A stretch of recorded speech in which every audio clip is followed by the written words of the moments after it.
Olá pessoal, bem-vindo ao Clube da Manutenção. Meu nome é Bruno Machado e vamos para mais um vídeo. No vídeo de hoje a gente vai falar sobre planejamento, a segunda função, né, do setor de PCM, ou da função do PCM. O planejamento é um momento que a gente vai dizer como esses serviços vão ser executados. Isso pode ser feito dentro de um programa de manutenção ou numa planilha de Excel. Basicamente, né, as duas maneiras elas são bem parecidas, mas o conceito ele é igual, né, com a diferença que lá dentro do programa tu talvez tenha uma agilidade maior dependendo do programa.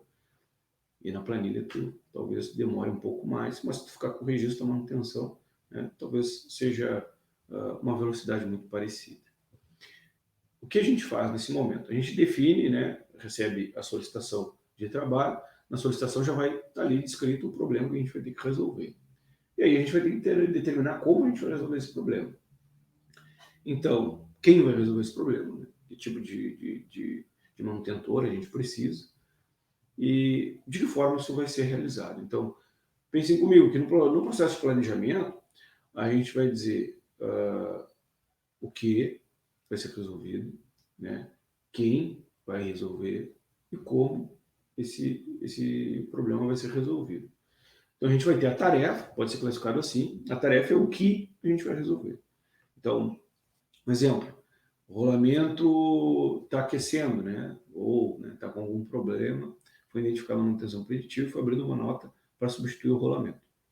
Qual é o problema que a gente tem que resolver? Né? Substituir o rolamento que está aquecendo. Né? Então, o que a gente vai fazer é isso. Essa é a nossa tarefa.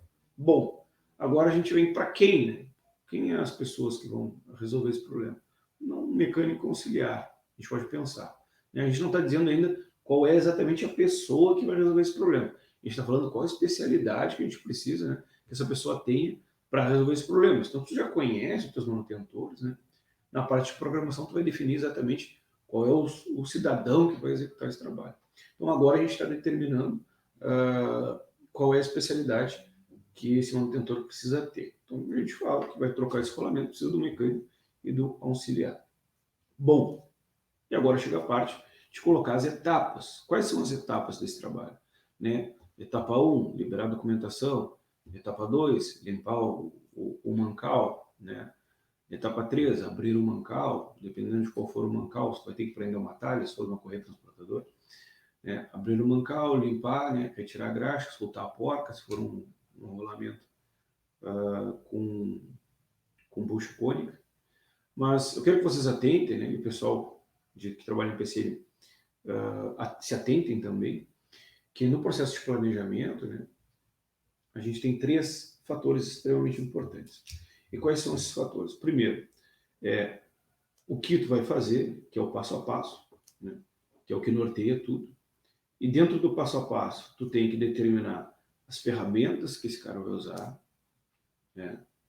Depois que tu determinar qual tipo de especialidade, né, o manutentor tem que ter para executar e quais os materiais ele vai usar. Então, para essa troca de rolamento, a gente vai precisar de um mecânico e um auxiliar, né? Então, 2 pessoas. A gente vai precisar de ferramentas, né, para soltar essa porca, né, ou para facilitar esse trabalho, né? E a gente vai elencando do lado das etapas, soltar a porca, vai precisar de uma chave, né? Ou, depende como é que é feito, de uma chave para soltar essa porca, né? A grande maioria dos locais que conhece é feito com uma rede com uma talhadeira. Mas esse é outro assunto. Ele vai precisar, né, suspender, talvez, né, o rolo de retorno, né, o rolo de desvio, desculpa. Ele vai precisar de uma talha, ele vai precisar da graxa, e a gente está falando que ele vai precisar do rolamento. Por que isso é importante? Porque o planejar é justamente isso, né? Dizer como ele vai fazer o que ele vai fazer, mas também elencar as ferramentas que ele vai utilizar. Por que disso, né? Porque pode acontecer que tu esteja num planejamento e tu esqueça de fazer isso e na hora que o cara vai lá executar não tenha a ferramenta para ele executar o trabalho.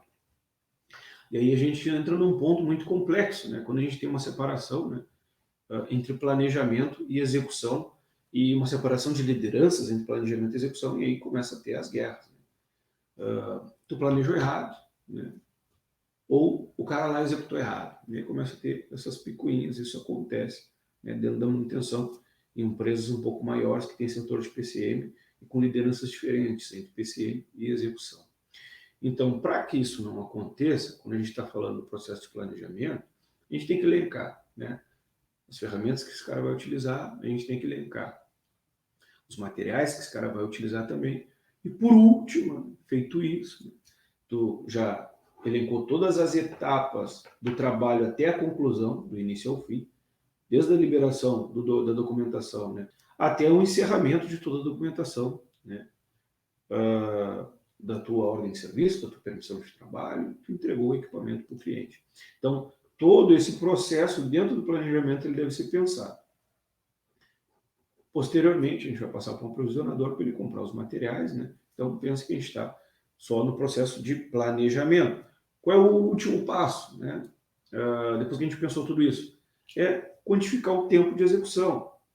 A gente tem que dizer quanto tempo vai levar essa execução, né? Então, quando a gente fraciona o passo a passo, né, a gente tem uma facilidade de conseguir quantificar. Tu nunca vai pegar um serviço, né, que ele tem um gap de tempo desse tamanho, mas ele tem as suas etapas, né, que tu acabou de definir. Cada etapa leva um determinado tempo. Então é muito mais fácil tu quantificar o tempo de cada etapa do que tu querer quantificar cheio, né, quando tu não tem experiência. Então, eu vou quantificar o tempo de cada etapa, né, liberar a documentação por tanto tempo, né, deslocamento, vou ter que levar em consideração, né, não sei se tu bota isso na hora de serviço ou não, quando está planejando, mas tu tem que levar em consideração que tem o deslocamento, né, que são partes inerentes, né, da atividade. Tem que soltar proteções, etc. Isso na tua etapa tu vai quantificando. Quando chegar, tu vai somar tudo, né, e aí tu vai dar o tempo de execução. Então, vamos supor que o tempo de execução total seja 3 horas. Isso deve constar na ordem de serviço. Por quê? Porque se não levou 3 horas, se levou mais, se levou menos, se levou mais, né, tu subestimou o teu planejamento. Se levou menos, né, tu superestimou o teu planejamento. Então, mais do que planejar, né, é muito importante que o planejador, né, no processo de planejamento, ele receba o feedback, né, do executante. Ele se preocupa em pegar aquela ordem que ele planejou, né, que foi programada, já passou por execução, o pessoal executou, ela volte para ele e ele olha exatamente ali, né, o que ele acertou, o que ele errou. Por quê? Porque senão, né, ele vai planejar errado de novo. E de novo ele vai perpetuar, né, e não vai conseguir aprender. A gente aprende, né, num processo mais prático, recebendo feedback, né? Tu vai por esse caminho, recebe feedback que não é por aqui, tu vai por esse. Então, o feedback é extremamente importante. E o planejador também, né, ele precisa educar os manutentores, né, no preenchimento da ordem de serviço para que ele receba um feedback ok. Ele tem que também ter humildade, né, de receber esse feedback, né, e não achar que ele é dono da verdade. Então, o processo de planejamento ele é muito, muito importante dentro da gestão da manutenção, né? Mas o processo de execução ele é a consolidação do processo de planejamento e é muito importante que tu recolha esse feedback, né, do pessoal que está executando e eventualmente que tu vá na área acompanhar esse trabalho também. O planejamento é o que evita, né, que tu vá fazer um trabalho e falte coisas, né? A gente faz uma analogia brincando que não tem como fazer um bolo se faltar fermento. Então, é justamente isso. Tem a questão dos materiais e tem a questão das ferramentas, tem a questão do tempo. O tempo, né, ele é um dos fatores mais importantes porque é o tempo que o programador vai vender para a operação. Então, o planejador ele vai dizer que levou 3 horas para executar o trabalho e o programador, né, vai ter essa relação de confiança com o planejador e vai chegar lá para a operação. Cara, eu preciso parar essa máquina por 3 horas. Porque está lá, né, escrito no teu processo de planejamento que levaria 3 horas. Então, toda vez que não leva 3 horas, né, teve um erro no planejamento. Claro que é extremamente complexo, né, tu acertar, né, no olho da mosca é muito difícil, né, mas mesmo assim tu tem que buscar isso. Né. Então, vejam que quando tu está determinando o tempo que vai levar essa execução, né, qualquer uma delas, tu está dando munição para o programador, tu está dizendo para o manutentor quanto tempo ele pode, né, para executar aquele trabalho. Né? Se ele estourar o tempo, pode ser que ele tenha errado e não tu. Né? Então, isso é uma coisa que a liderança da execução tem que cuidar. Mas tu está também dizendo quanto tempo a máquina vai ficar parada. Né? Então, para planos de manutenção, né, empresas que estão com seu processo de produção mais amadurecidos, né, que geralmente não é o caso da grande maioria das empresas brasileiras, quando está fazendo plano de manutenção, tem que dizer quanto tempo vai levar essas manutenções e, consequentemente, quanto tempo vai levar o plano, tu já consegue, né, calcular o lucro cessante que as tuas manutenções, né, preventivas terão. Então, vejam como é importante isso. Né? Então, a gente não está falando só, né, de, eu vou planejar ali, o cara vai lá e escuta. Não, a gente está falando de parar a máquina, né, do nosso cliente. E a gente tem que ter muita responsabilidade com o tempo que a gente vai determinar para executar esse trabalho. A gente tem que procurar ser o mais assertivo possível. Obrigado, pessoal. Se inscrevam no canal. Se vocês gostaram, né, dê um joinha ali, dê um like. Nos sigam nas redes sociais. A gente está no Facebook, a gente está no Instagram, a gente está no LinkedIn. E até a próxima com mais vídeos.